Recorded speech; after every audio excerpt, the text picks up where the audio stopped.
하나님 말씀, 신약성경 제일 뒤에 있는 요한계시록 3장 14절에서 22절까지를 우리 함께 보시겠습니다.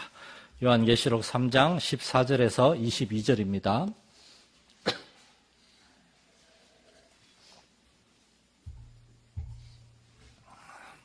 402쪽 요한계시록 3장 14절에서 22절까지 저와 여러분의 한 절씩 교독하겠습니다. 라오디게아 교회의 사자에게 편지하라. 아멘이시요 충성되고 참된 증인이시요 하나님의 창조의 근본이시니가 이르시되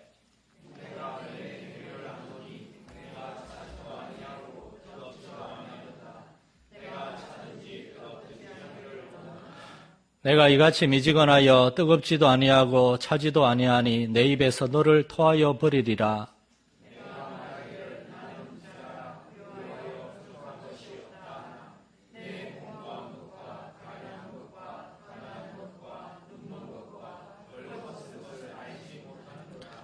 내가 너를 권하노니 내게서 불로 연단한 금을 사서 부요하게 하고 흰 옷을 사서 입어 벌거벗은 수치를 보이지 않게 하고 안약을 사서 눈에 발라 보게 하라.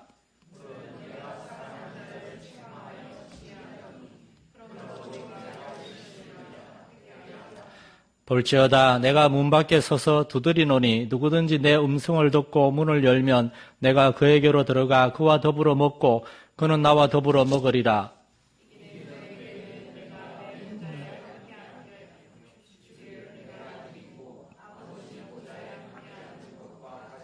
같이 읽겠습니다. 귀 있는 자는 성령이 교회들에게 하시는 말씀을 들을지어다. 아멘. 할렐루야. 성부 영신 예배 오신 여러분 환영합니다. 이틀 전에 정말 그 갑작스러운 비행기 사고, 너무나 갑작스러운, 아무도 몰랐습니다. 아침 9시 5분 사이에 그 비행기가 추락하는 1시간 전만 해도 아무도 몰랐을 것입니다. 그러다가 8시 50분에 비행기에 타고 있던 승객이 카톡을 보냈는데 8시 50분에 뭔가 좀 이상한 것 같아. 그러고 난 다음에 15분 뒤에 비행기는 추락했습니다. 제가 설교 원고를 지난주에 준비했는데 오늘 서론을 다 바꿨습니다. 그 사고가 있은 다음에. 여러분, 우리 인생이 이렇습니다. 다윗은 요나단에게 이렇게 말했습니다. 나와 사망 사이는 한 걸음이다. 나와 죽음 사이는 한 걸음이다. 우리의 인생이 그렇습니다. 정말 우리는 15분 앞을 알 수가 없습니다. 한치 앞을 알 수가 없습니다. 그런데도 세상 사람들은 삶과 죽음에 대해서 우리가 분명히 이 땅에 태어나서 생명을 가지고 살아가고 언제가 될지 우리는 이 세상을 떠나게 될 것인데 이 인생에 대해서 삶에 대해서 죽음에 대해서 그리고 우리 하나님의 사람들이 얘기하는 영생에 대해서 사람들은 아직도 관심을 갖지 않고 있습니다. 이 끔찍한 비극적인 사고 물론 이런 일은 정말 일어나서는 안 될 일입니다. 그러나 이러한 일들을 통해서 그러나 하나님께서는 사람들의 마음에 찾아갈 수 있다고 믿습니다. 이러한 때에 우리는 정말 우리 주변 사람들에게 우리의 오이코스들에게 우리의 생명과 그리고 죽음 그리고 생명과 죽음 사이를 연결하는 우리의 이 영혼이라고 하는 하나님 우리에게 창조하신 이 영혼 불멸하는 내적인 존재, 영적인 존재, 영혼에 대해서 하나님 왜 우리를 창조하셨는지 죽음이 우리의 인생의 끝이 아니라 죽음 이후에도 우리가 계속 존재하게 하신 이유 그 영생의 삶을 하나님과 함께 살아야지 하나님 없는 성경에서 말하는 음부, 지옥이 아니라 영원한 생명, 하나님의 나라에 살아야 한다는 이 하나님 나라의 천국 복음의 메시지를 우리도 굳게 붙들고 우리의 주변 사람들에게 더 간증하고 나눌 수 있는 저와 여러분이 될 수 있기를 소망합니다. 지난 한 달 동안 성부 영신 예배 말씀을 준비하기 위해서 성경을 정말 처음부터 끝까지 다 흩었습니다.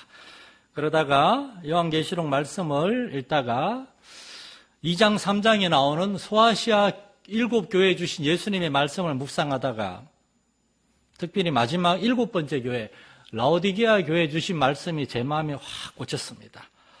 하나님의 말씀을 설교자가 전할 때 저의 원칙은 그겁니다. 일단 제가 먼저 회개하고 제가 먼저 깨닫고 제가 먼저 돌이키고 제가 먼저 은혜를 받아야 한다는 그런 제 원리가 있는데 이 라오디게아 교회에 주신 말씀, 그래서 지난 12월 한 달 제가 알게 모르게 그런 얘기를 많이 했을 거예요. 차갑지도 뜨겁지도 않은 우리의 영혼의 상태를 우리가 돌아보자고. 제가 한 달 내내 저의 영혼에 대해서 너무나 냉랭한 제 영혼에 대해서 많이 깨닫고 회개하고 그러다가 또한 우리 교회와 우리 교회만이 아니라 한국 교회를 돌아보면서 정말 지금 교회가 영적으로 많이 침체되어 있다, 그러한 얘기를 종종 들으면서 바로 라오디게아 교회에 주신 주님의 말씀에서 이 영적인 침체의 문제를 이 사도 요한은 얘기하고 있구나, 그것을 깨닫고 이 밤에 저는 여러분과 함께 이 영적인 삶에 대해서 도대체 영적인 삶이란 무엇인가? 영적인 침체란 무엇이고 정말 우리가 영적인 침체 가운데 있는가? 만약 그렇다면은 우리는 어떻게 영적으로 회복될 수 있는가? 정말 새해에는 2025년에는 그러한 영적인 회복과 영적인 정말 큰 어떤 생명력, 충만함을 얻는 한 해가 되었으면 좋겠다는 소망으로 이 말씀을 잠깐 상고하려고 합니다. 요한계시록을 기록한 사도 요한은 요한계시록을 기록할 때 그의 나이가 80세가 이미 넘은 나이라 그럽니다. 2000년 전에 80세가 넘은 나이는 오늘날로 말하면은 한 120세 정도 산 거래요. 그 정도로 장수하고 또 장수한 거예요. 사도 요한은 예수님의 12 제자들 중에서 가장 나이가 어린 청년이었습니다. 사도 요한이 요한계시록을 기록할 때 사도 요한을 제외한 다른 모든 예수님의 제자들은 이미 세상을 떠났습니다. 그들은 복음을 전하다가 여러 모양으로 순교했습니다. 사도 요한은 예수님의 품에서 안겨서 예수님의 말씀을 들었고 예수님의 눈을 바라봤고 예수님을 가장 잘 아는 사람이었고 예수님이 십자가에 매달렸을 때 그 밑에서 예수님의 그 못 박힌 걸 보고 있었고 예수님의 어머니를 모셨던 그러한 제자였어요. 예수님도 부활 성천하시고 다른 형님들, 제자들도 다 주님께로 가고 사도 요한만 제자들 중에 혼자 남아서 에베소 교회를 지키고 있는데 그 80이 넘은 사도 요한이 바울 사도의 제자인 디모데와 함께 열심히 복음을 전하다가 황제 숭배, 우상 숭배를 반대하는 설교를 하다가 황제에게 잡혀갔습니다. 그리고 그때 로마 황제는 도미티아누스라고 하는 황제인데 이 황제가 이 나이 든 요한을 이 나이가 너무 들었으니까 바로 죽이진 않고 에베소에서 바다로 70km 내려가 있는 멀리 밤모섬이라고 하는 돌섬, 밤모섬이 돌섬입니다. 거기에 요한을 유배를 보냈습니다. 밤모섬에 있는 요한은 많이 외로웠을 것입니다. 매일 밤마다 주님께 어쩌면 주님, 저도 빨리 주님께 가고 싶습니다. 저를 데려가 주세요. 저는 준비가 됐습니다. 그러고 기도하고 있었을 것입니다. 그러한 요한에게 예수님이 나타나셔서 요한아 너에게 마지막 메시지를 준다. 이것을 기록해라. 지금 초대교회가 영적으로 큰 어려움 가운데 처해 있다. 너는 교회에 주는 메시지를 기록해라. 그렇게 해서 그 당시의 교회들뿐만 아니라 그 이후에 오늘날 이르기까지 생겨날 교회들에 주신 예수님의 책망과 권면과 약속의 말씀들, 그게 바로 요한계시록 2장과 3장입니다. 7교회에 주신 말씀들이 전부 다 책망과 권면과 약속을 다 다루고 있어요.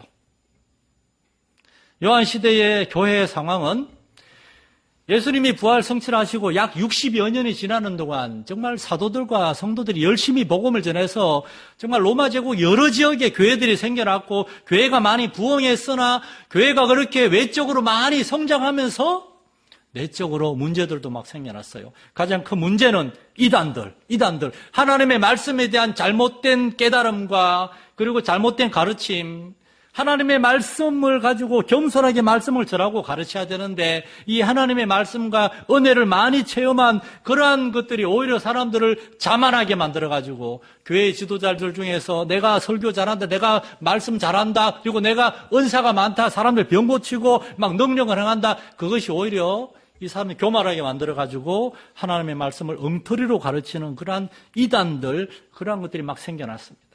교회 바깥에서는 기독교의 유일신 사상과 황제 숭배를 반대하는 그러한 것들, 그리고 기독교인들이 너무나 거룩하고 진실하게 사니까 이 우상 숭배자들이 꼴보기 싫어서 미워서 교회에 대한 반대와 핍박이 일어났습니다.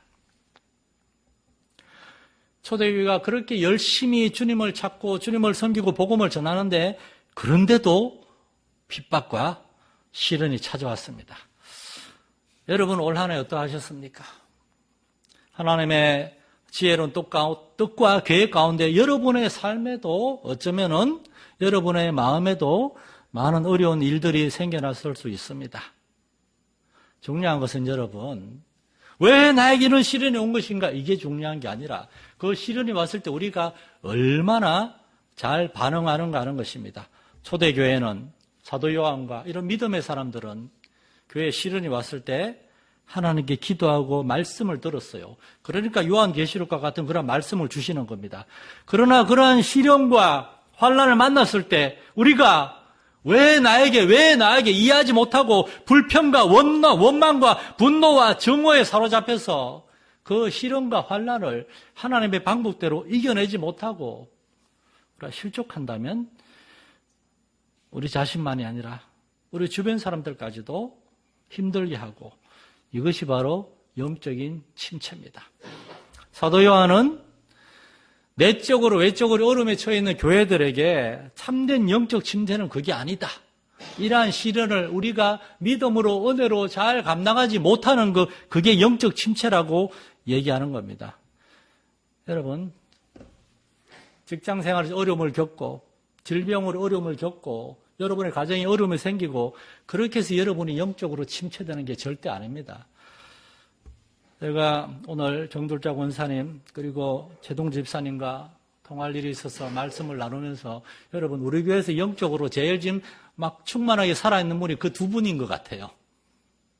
1년이 넘게 병상에 있었지만 최 집사님 너무나 막 힘차게 오히려 목사인 저를 격려해주고 제가 너무 미안하다 그러니까 저를 격려해주고 정돌자 권사님은 지난주 서울에서 검사를 하고 오늘 검사 결과를 보러 서울에 갔다가 아까 오후에 내려오셨어요. 오늘 피곤해서 못 오셨는데 많이 치료가 됐지만 아직도 암세포가 조금 남아있답니다. 그래서 의사가 한두 달 좀 더 지켜보고 나중에 한 번 더 검사를 해보자 그렇게 얘기했답니다.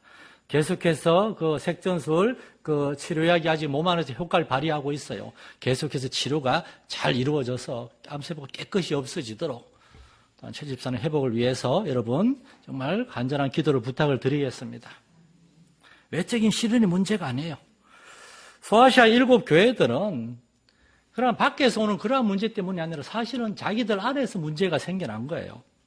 저는 오늘 예수님이 이 마지막 교회 라오디게아 교회에 주신 말씀들 3가지 책망과 권면과 약속 이것을 간략히 묵상하면서 새해에는 우리가 그 무엇보다도 우리의 영혼에 대해서 관심을 가지고 여러분 다른 게 문제가 아닙니다. 오늘날 문제는 우리가 교회에 와서 무슨 일을 하느냐, 세상에 어떻게 살아가느냐, 돈을 얼마나 많이 버느냐, 얼마나 안정되고 성공적인 삶을 사느냐 그게 아니라 내 영혼 하나님과의 관계에서 얼마나 건강한가, 하나님 앞에서 난 참으로 살아있는 사람인가. 여러분 바깥이 아니라 이제는 안을 봐야 됩니다. 주님의 음성을 듣고 우리의 마음의 문을 열고 영혼의 문을 열고 예수님을 모셔드리고 예수님과의 그러한 충만한 영적인 삶의 회복이 우리에게 있어야 된다는 겁니다. 첫 번째, 책망입니다.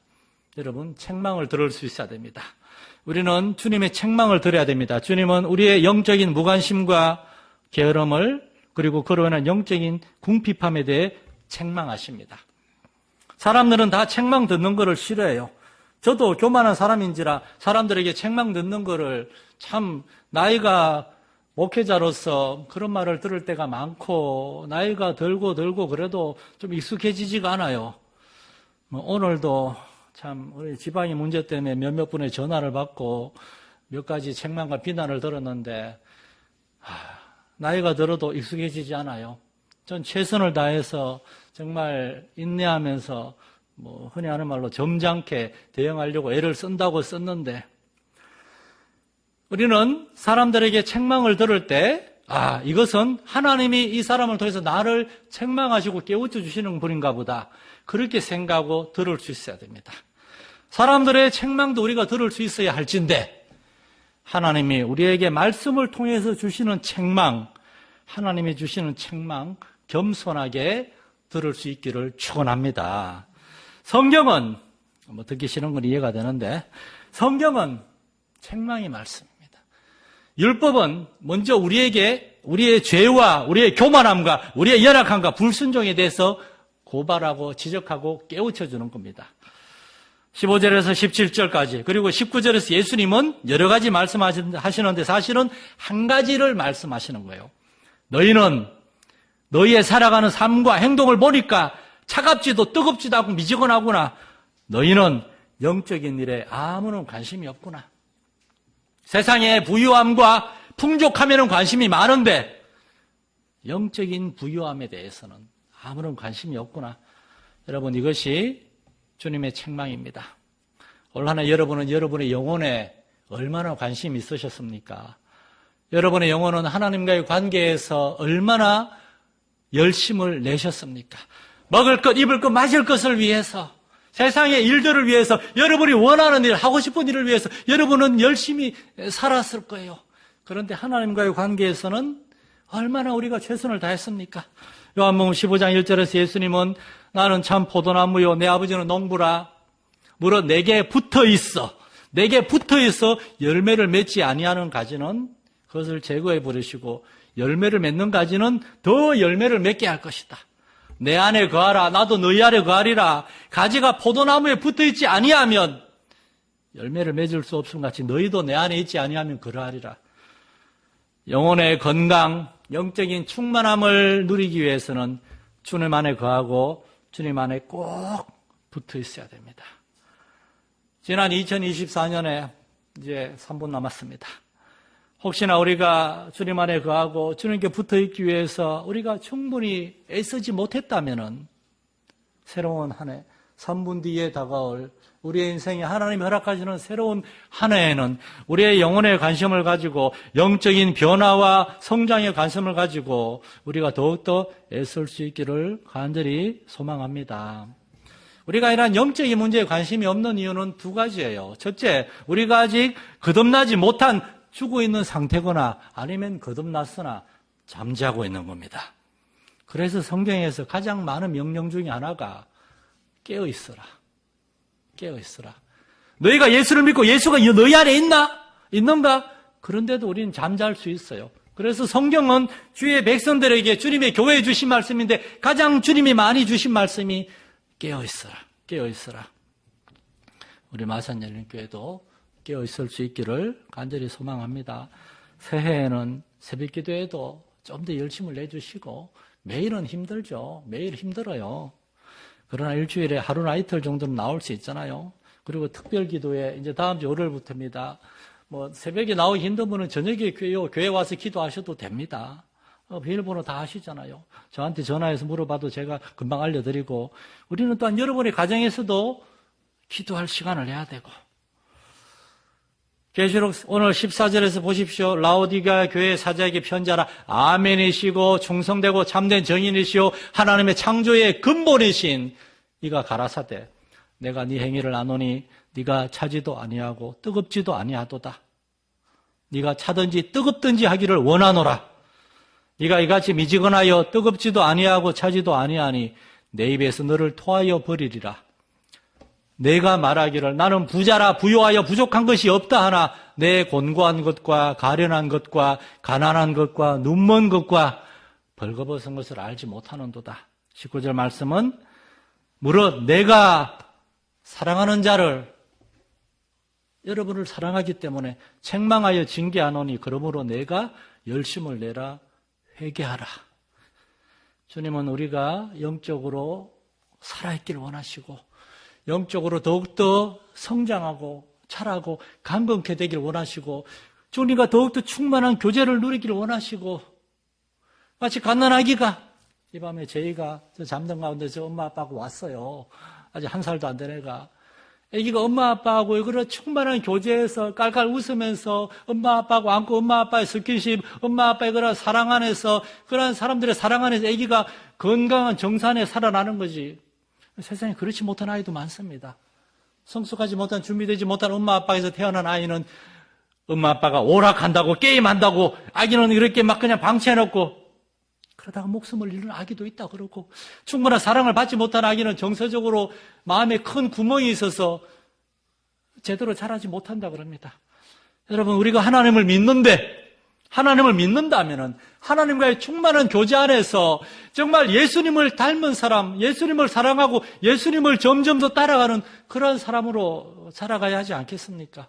교회에 와서 다른 일에 신경 쓰지 마시고, 제가 항상 교회에 오면은 기도하시라, 준비하시라. 물론 성도들과 오랜만에 만나서 너무나 반갑죠. 이해해요. 그렇지만은 우리는 사람들 만나러 교회 온 게 아니에요. 일하러 교회 온 게 아니에요. 우리는 하나님을 만나러 교회 온 겁니다. 한 주간 하나님과 충만한 교제를 누리지 못했고, 하나님 말씀에 순종하지 못했고, 말씀과 기도의 삶을 살지 못했고, 그런 나를 위해서 이 땅에 오신 예수님의 그 은혜와 사랑이 너무나 감사하고, 그런데 나는 너무나 부족하고 부끄럽고, 그래서 우리는 예배의 자리에 나가기 전에 회개하고, 목사인데 저는 하나님의 말씀을 전하지만 하나님의 말씀에 정말 볼이 되지 못하는 저를 울면서 회개하고 그렇게 저도 기도하고 그렇게 준비하듯이 우리 성도들이 그렇게 하나님 앞에서 우리의 영혼을 위해서 하나님의 책망의 말씀에 귀를 기울이고 새해에는 더욱더 하나님 앞에 더욱더 친밀하게 다가갈 수 있기를 간절히 소망합니다. 두 번째, 권면입니다. 주님은 책망만 하시지 않고 권면하십니다. 18절 말씀에 내가 너를 권하노니, 이 예수님이 우리를 권한다 그래요. 예수님은 우리한테 권면하고 부탁할 필요가 없어요.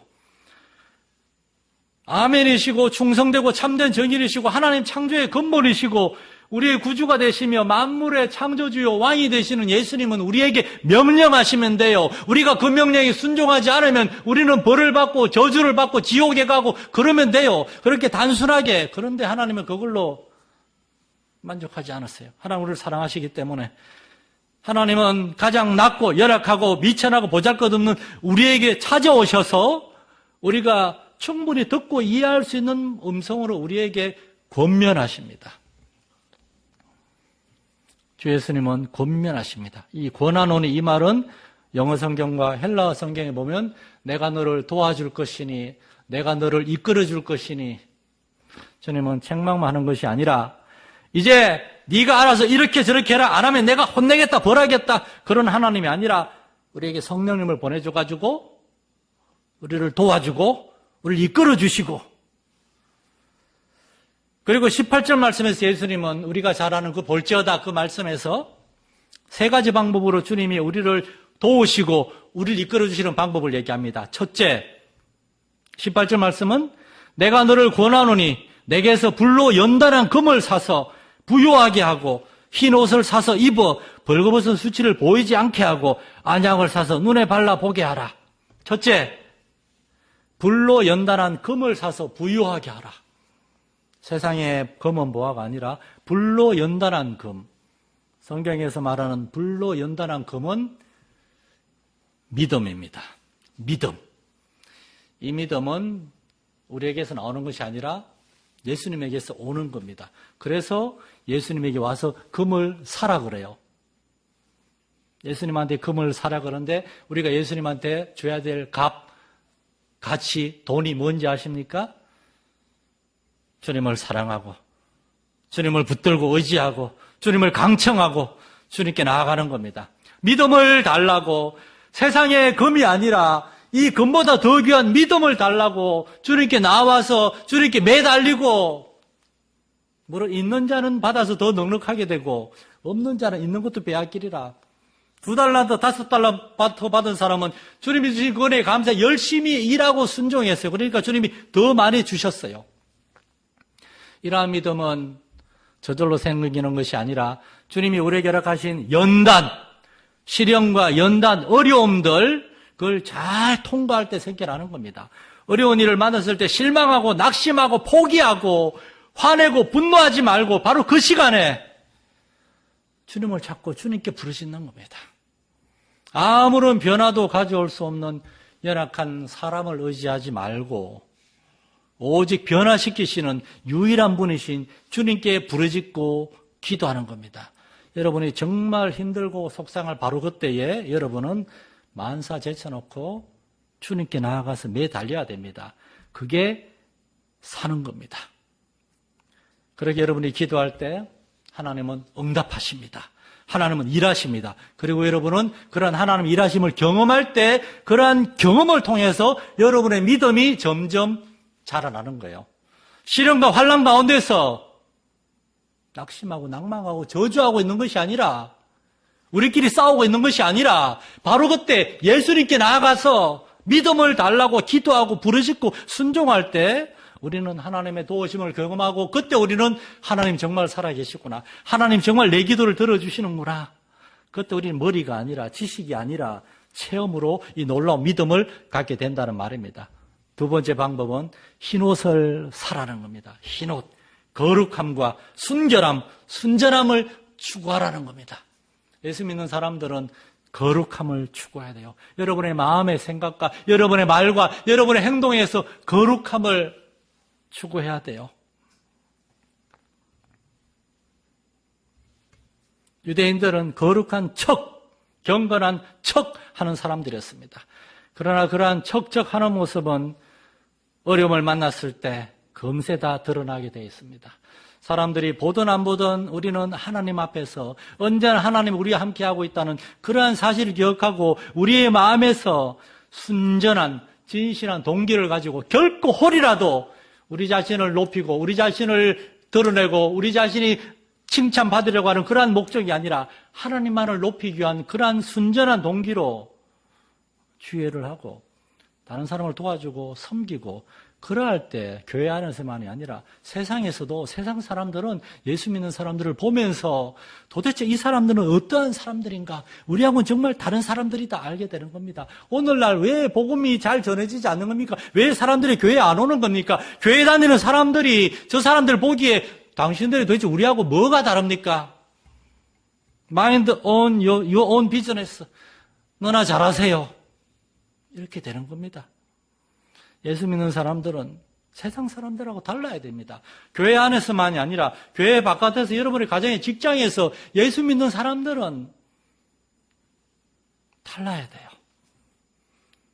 다른 척만 하지 않고 정말 달라지기 위해서는 우리의 속사람이 변화해야 되고 우리의 영혼이 변해야 되고 우리의 마음이 변해야 되고 거기에서 우리의 본성과 습관들, 우리의 삶의 모습들이 점점 변화되는 겁니다. 세 번째로 안약을 사서 눈에 발라서 똑바로 보라고. 예수를 믿는데 우리가 똑바로 보질 못해요. 안약은 무엇입니까? 성경에서 약은 하나님의 말씀입니다. 하나님의 말씀. 하나님의 말씀을 통해서 우리의 영적인 눈이 열립니다. 우리의 눈이 열리지 않으면은 우리는 하나님의 눈으로 세상을 볼 수가 없어요. 자꾸만 사람의 관점으로 사람의 기준으로 세상을 보고 판단하고 평가하고 비난하고 원망하고 마음에 안 들어하고 속상해하고 하나님 도대체 왜 이러는 겁니까? 하나님의 말씀을 통해서 우리의 눈이 열렸을 때 우리의 눈이 아니라 하나님의 눈으로 우리는 다른 사람을 볼 수 있고 우리의 삶의 상황을 볼 수 있고 우리 자신도 볼 수 있습니다. 그리고 우리의 영적인 가난함, 영적인 궁핍함 우리가 영적으로 얼마나 열악한 사람인지를 깨닫게 되고 내가 이렇게 죄 많고 열악한 사람인데 이런 나를 하나님이 찾아오셔서 구원하시고 나를 하나님의 자녀 삼아주셨다니 이러한 깨달음에서 예배가 나오고 기도하게 되고 감사하게 되고 찬양하게 되고 하나님의 말씀을 겸손하게 받아들이고 깨달을 때에 이 말씀의 영이신 성령님께서 그 사람의 영혼 안에서 그를 변화시키고 자라게 하시는 겁니다. 고린도전서 13장 11절에 내가 어렸을 때 말하는 것이 어린아이와 같고 깨닫는 것이 어린아이와 같고 생각하는 것이 어린아이와 같다가 장성한 사람이 되어서 어린아이의 일을 버려놓으라. 이게 어디에 나오는 건지 지금 보세요. 고린도전서 13장이에요. 사랑장이에요. 사랑장. 사랑장에서 사도는 사랑에 있어서도 어린아이가 있다고. 어린아이의 사랑은 달라. 나만 사랑해달라. 나만 인정해달라. 나만 높여달라. 나만 위해달라. 어린아이의 사랑은 자기 자신밖에 모르는 이기적이고 연약한 사랑입니다. 그러나 장성한 사람, 어린아이의 일을 버린 사랑은 자신을 내려놓고 다른 사람을 사랑하게 됩니다. 성경은 예수님은 누구든지 나를 따라오려거든 자기를 부인하고 자기 자신을 십자가에 못 박고 예수님을 따르라 그러는데 우리에게 가장 힘든 것이 우리 자신을 내려놓는 겁니다. 우리의 힘으로는 절대 할 수 없습니다. 말씀을 통해서 성령의 은혜를 통해서 우리는 그렇게 됩니다. 이 모든 은혜들을 우리는 주님에게서 사야 돼요. 주님은 공짜로 주지 않습니다. 값을 지불해야 돼요. 시련과 환난을 당해야 되고 그 안에 연단을 받아야 되고 그 안에서 우리는 참고 인내해야 되고 절제해야 되고 순종해야 되고 그러할 때 우리 안에 믿음이 생기고 우리의 삶이 변화되고 우리의 마음이 새로워지고 거기서 우리는 영적인 변화와 성장이 일어나게 됩니다. 주님은 우리에게 내가 너를 도와주겠다 권면하십니다. 그리고 마지막 세 번째로 주님은 우리에게 약속하십니다. 그냥 도와주는 게 아니라 내가 이렇게 도와주겠다. 우리 그 유명한 3장 20절 말씀입니다. 볼지어다 내가 문 밖에 서서 두드리노니 누구든지 내 음성을 듣고 문을 열면 내가 그에게로 들어가 그와 더불어 먹고 그는 나와 더불어 먹으리라. 주님의 첫 번째 약속은 내가 너의 마음의 문, 영혼의 문 앞에 가서 서 있겠다. 사랑하는 성도 여러분, 우리를 위해 이 땅에 오신 하나님의 아들이 지금 부활 승천하셔서 하나님 보좌 우편에서 영광의 자리에서 세상을 통치하실 그 주님이 여러분의 영혼의 변화와 성장을 위해서 여러분의 마음 문 옆에 와가지고 도무지 문을 열어주지 않는 여러분 마음의 문을 두드리면서 기다리고 또 기다리신다는 겁니다. 여러분이 예수를 믿는다고 하면서 여러분의 마음에 예수님과 상관없는 그러한 마음과 악한 생각들과 그러한 말들과 행동들로 우리가 예수님 영광을 가리우는데도 예수님은 떠나지 않고 여러분의 마음은 바깥에서 기다리고 또 기다리겠다고 말씀하십니다. 눈이 오나 비가 오나 태풍이 오나 무슨 일이 있어도 예수님은 떠나지 않고 여러분 영혼에 함께 하겠다고 예수님은 약속하십니다. 여러분 2025년에도 예수님은 여러분을 떠나지 않았어요.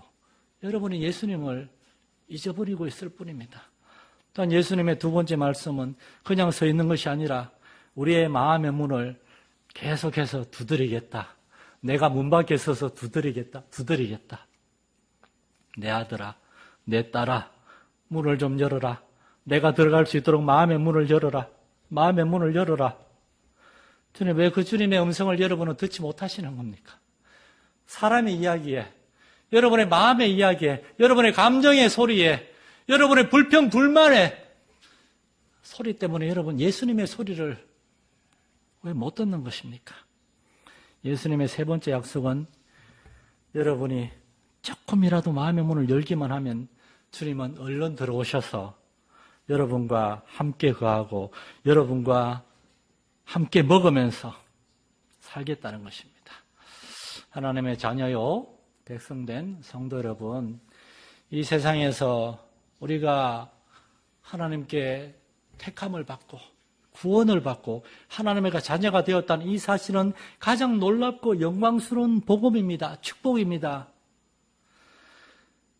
그런데 우리가 이 사실을 깨닫지 못하고 세상의 일들에 우리의 마음이 자꾸만 상하고 자꾸만 두려워하고 정말 불신앙 갖고 연약해하고 염려하고 근심과 걱정에 지배당하고 살아가서 정말 하나님이 우리에게 허락하신 그 놀라운 믿음과 소망과 그 은혜의 축복들을 보지도 못하고 깨닫지도 못하고 누리지도 못한다면 우리는 얼마나 불쌍한 것입니까? 새해 우리 마산열린교회 성도들에게 간곡히 부탁을 드립니다. 하나님이 이 교회에 보내주신 너무나 부족하지만 목회자의 주의 종으로서 간곡히 부탁을 드립니다. 첫째, 새해에는 여러분의 영혼에 관심을 가질 수 있기를 바랍니다. 혹시나 여러분 중에 아직도 예수님을 못 만났다. 내가 예수님을 만난 증거와 변화를 내가 모르겠다. 그런 분이 있으면 여러분 아직 구원받지 못한 겁니다. 여러분은 지금 예수님을 만나야 됩니다. 예수님이 누군지 알아야 됩니다. 왜 하나님이 예수님을 보내주셨고 예수님이 나를 위해 죽으셨다는 것이 무슨 뜻이고 이제 그것이 나의 삶에 나의 죽음에 어떠한 영향이 있는가 그것을 깨달아야 됩니다. 그렇게 죄를 깨닫고 회개하고 거듭날 수 있도록 하나님을 찾을 수 있길 바랍니다. 두 번째로, 여러분은 예수님을 만나셨습니까?